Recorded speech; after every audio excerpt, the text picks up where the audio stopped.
question 19 from page 117, collisions. Okay, a sphere of mass 6 kilograms is attached to the end of a string. So 0.6 or 6? 0.6. Attached to the end of the string, 0.6. The other end being attached to a fixed point O.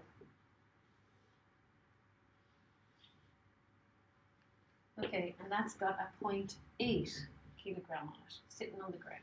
Okay. The length of the thing is 0.5 meters.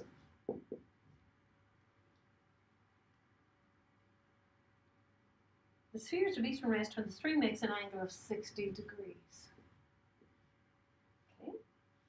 Okay. The sphere then collides directly with another sphere of mass 0.8, which is hanging vertically.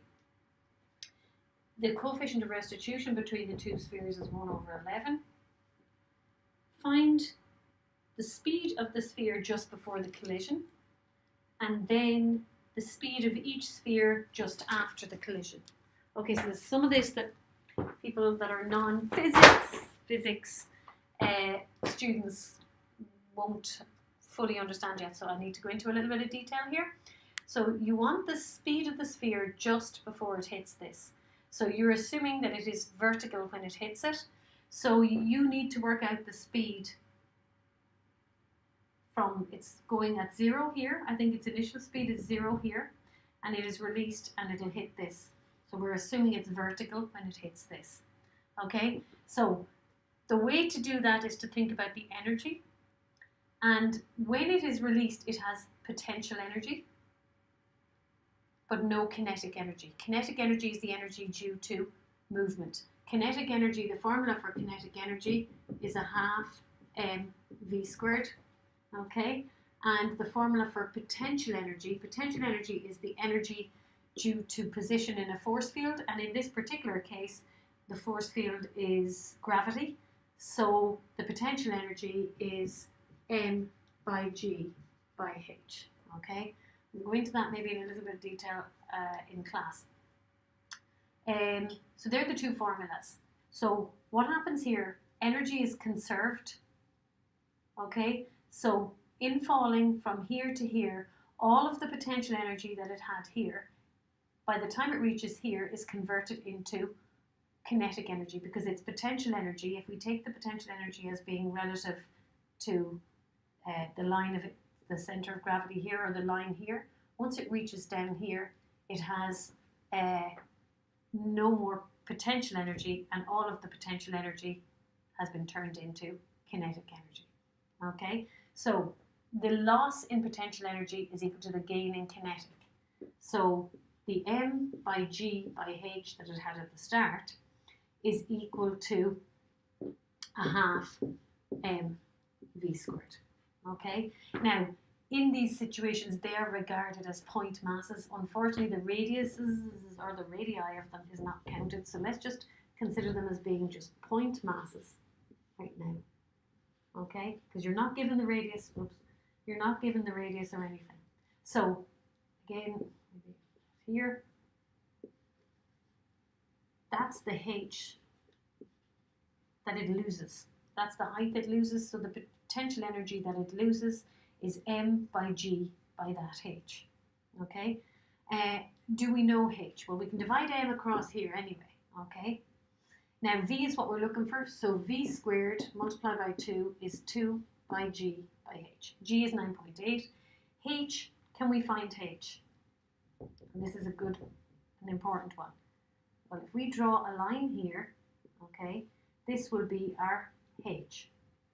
The whole thing is 0.5. So this length is 0.5 take away h, okay? So if we just leave it like that just now, okay? If we can find x, then all we need to do is take x away from 0.5 and we will get h, because the whole length is 0.5. So we know this is 60. This is the adjacent, this is the hypotenuse. Adjacent and hypotenuse, SOHCAHTOA is cosine. So the cosine of 60 is its adjacent divided by its hypotenuse. So x is 0.5 cosine 60, and therefore h is the full length, which is 0.5, take away x. So 0.5 cosine 60, the cosine of 60 is a half. So a half times a half is a quarter. So x is a quarter, or 0.25.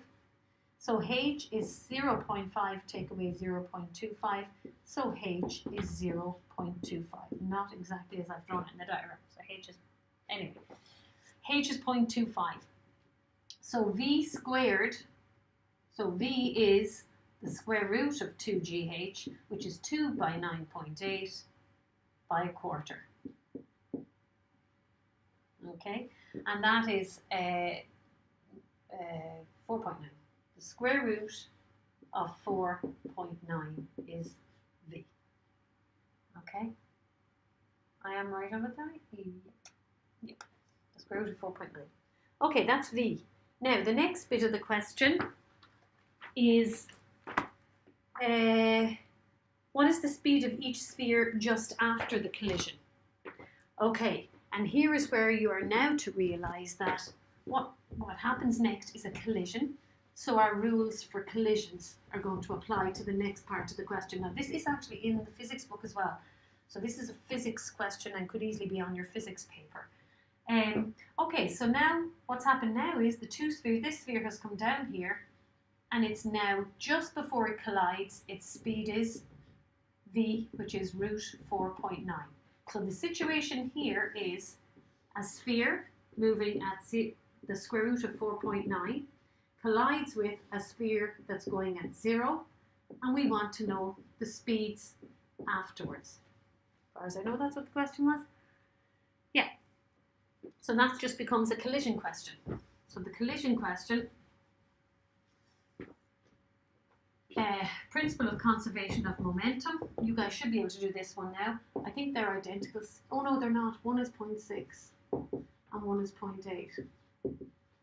So we have 0.6 times the square root of 4.9 plus 0.8 times 0, momentum before, is equal to 0.6 times x plus 0.8 times y.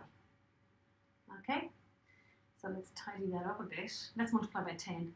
So 6x plus 8y is equal to 6 root 4.9. Now, we can also divide by 2. So 3x plus 4y is equal to 3 root 4.9. Not necessary, but anyway. So then Newton's experimental law.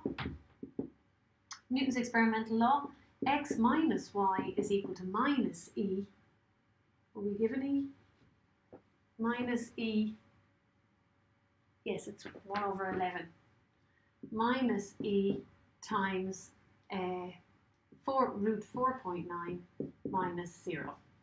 Okay, so 11x minus 11y is minus the square root of 4.9. Okay, so we need to solve for these. Not the nicest.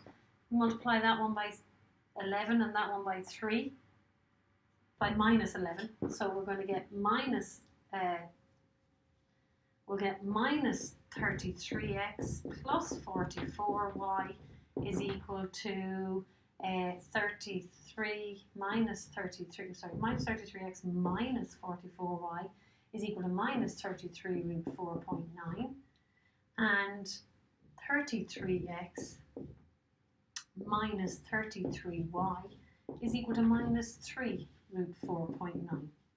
What does that give us?